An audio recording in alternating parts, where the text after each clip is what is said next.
What's up everybody, I'm Seth Fowler and today I'm reviewing a brand new Nike silhouette, and that shoe is the AirMax 270 React ENG.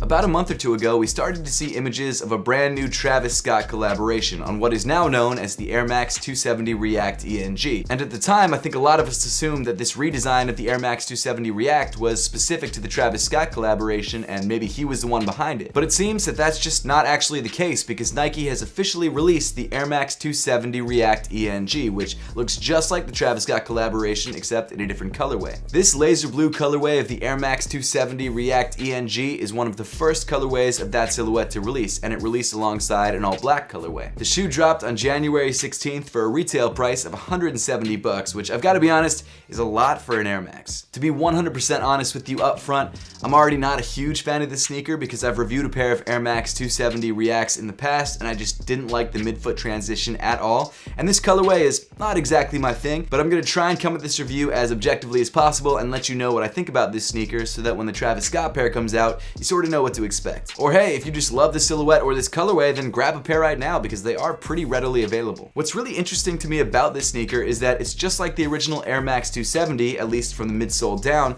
but they've completely redesigned the upper, and I'm not sure why. Even though I didn't love the feel of the Air Max 270 React underfoot, I love the way that sneaker looked. I think the upper was designed so nicely, especially in that Bauhaus colorway. It was just a great sneaker overall. What I'm wondering is why they felt the need to completely redesign the upper and what that accomplishes. So why don't we jump right into the ENG version of the Air Max 270 React and find out what makes it different. Starting off from the toe of the sneaker, you've got the synthetic no-sew tip overlay, which as the name would suggest, is not sewn, it's just glued on. The overlay comes in bright blue and in black, and it seems to be made of some really thin, rubbery fuse overlay. Moving up on the shoe, you get to the reason for the ENG naming of the sneaker, this bright yellow engineered mesh. The engineered mesh is not the most breathable thing in the world. In fact, it's not very breathable at all, but it is nicely padded and it does feel nice against your foot. Then getting to one of the most eye-catching details on the shoe, actually probably the most eye-catching detail on the shoe, you've got this TPU welded overlay. The overlay comes in a pink at the base and then fades into a blue the closer you get to the toe. Even though I don't love the colors that they used on the shoe, I love the shapes of these TPU overlays. I feel like these waves sort of have a very retro runner vibe to them, which I really like. It's almost like a trippy pattern, especially in this colorway. It kind of messes with your eyes a little bit. In addition to giving the shoe a very unique look, these overlays also help with the actual structure of the sneaker. They provide some support around the midfoot and also keep the shoe from being too floppy. As you move farther up on the shoe, you get to this light blue synthetic leather panel that has the bottom two eyelets, and then weaving through the eyelets, you've got these bright white laces. An interesting detail about the 270 React ENG's lacing system is that they've got this translucent blue lace lock that doesn't actually really seem to do anything. Maybe I'm missing something, but it's only connected to the pull tab and not the laces themselves, so I'm wondering, is there a point to it?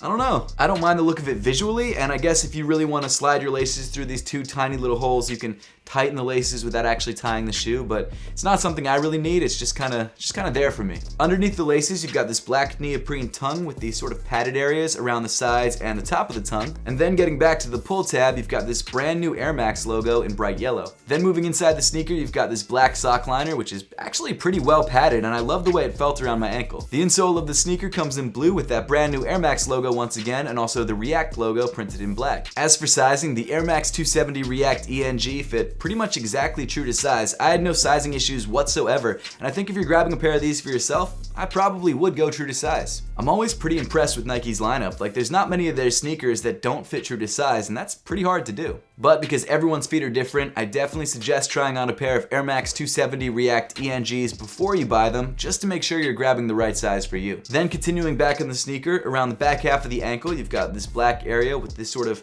padded pillow thing, I'm not sure exactly what to call it, that also has the Nike logo in white. To be honest, I really like this detail visually, especially on this colorway, because it provides a nice break from all the yellow and the pink, and I feel like if the entire sneaker had been yellow and pink, it would have just been too much. Then speaking of yellow and pink, on the heel of the shoe you've got even more of it, and running down the center of the heel you've got this black pull tab that says 270 React in blue. Moving down on the shoe you get to the same midsole and outsole that you found on the previous Air Max 270 270 React. The first cushion that you'll feel, and the one that's directly underneath your foot, is the full-length React foam. Even though the React cushion is technically full length, you do have a lot more of it in the forefoot of the sneaker and a lot less of it above the 270 Air unit in the heel. The React cushion is super soft and feels great underneath your foot, at least in the forefoot of the sneaker, but when you get to the 270 Air unit, it gets a lot stiffer, so the React doesn't really provide the same sort of cushion that it does in the forefoot. The 270 Air unit in the heel is fine, but it's so much stiffer than the React foam, it feels really weird because the heel of the sneaker is pretty stiff and the forefoot is super mushy and soft. And even though they've got a little bit of React foam over top of the 270 Air unit, it doesn't make that much of a difference. It really takes a lot of pressure to actually activate this Air unit. And going back to my previous AirMax 270 React review, the transition between the React in the forefoot and the 270 Air unit in the heel is kind of weird. It goes from really soft to kind of stiff in the heel, and that's not really something you're used to feeling. Usually, the forefoot of the sneaker is stiffer and the heel is softer. It's a weird sensation. Now, this could just be totally in my head, but I do feel like there is a very slight difference between this midsole and outsole and the previous AirMax 270 React's midsole and outsole. There's something about the transition in this shoe that just feels ever so slightly better. It doesn't feel as abrupt as it used to. And I don't know if they maybe just added more React, or maybe, I don't know what else they could have done, but it feels very slightly different. And again, I don't know if that's just in my head. Maybe it's because this is a new pair of sneakers and I just haven't worn it as much.